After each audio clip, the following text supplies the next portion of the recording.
Special intensive revision എന്നുള്ള നിലയിൽ voter പട്ടികയിൽ പേരുൾപ്പെടുത്തുന്നതിനുള്ള പുതിയ പരിഷ്കരണ നടപടി കേന്ദ്ര ഗവൺമെന്റ് മുന്നോട്ട് വച്ചിരിക്കുകയാണ്.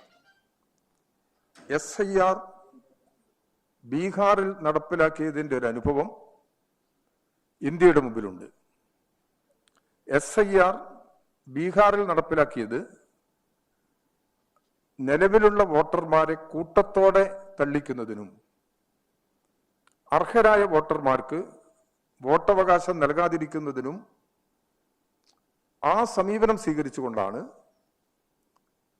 ബീഹാർ തെരഞ്ഞെടുപ്പ് കമ്മീഷൻ SIR നടപ്പിലാക്കിയത്.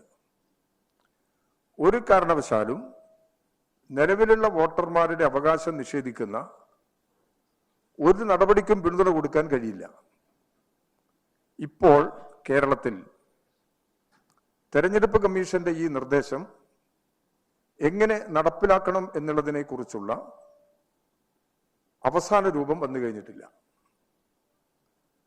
അപ്പോൾ നിലവിൽ 2002 അടിസ്ഥാനമായി എടുത്ത് പിന്നീട് വന്ന വോട്ടർമാരെല്ലാം ഇന്ത്യയിലെ പൗരന്മാരാണെന്നുള്ള രേഖ തെളിയിക്കണം. അതിന് 12 ഇനങ്ങൾ ഇലക്ഷൻ കമ്മീഷൻ തന്നെ മുന്നോട്ട് വെച്ചിട്ടുണ്ട്.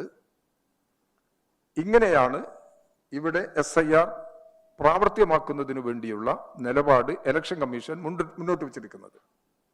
യഥാർത്ഥത്തിൽ ഇത് BJP ഗവൺമെന്റിന്റെ ആലോചനയുടെ ഭാഗമായി സ്വതന്ത്രമായി പ്രവർത്തിക്കേണ്ടുന്ന ഭരണഘടനാ സ്ഥാപനമായ ഇലക്ഷൻ കമ്മീഷനെ ഈ വർഗീയ കൂട്ടുകെട്ടിന്റെ ചട്ടുകമാക്കി മാറ്റുക എന്നുള്ള നിലപാടിന്റെ കൂടി ഭാഗമാണ് ഇത്തരം പ്രശ്നങ്ങൾ സ്വീകരിക്കുന്നത്.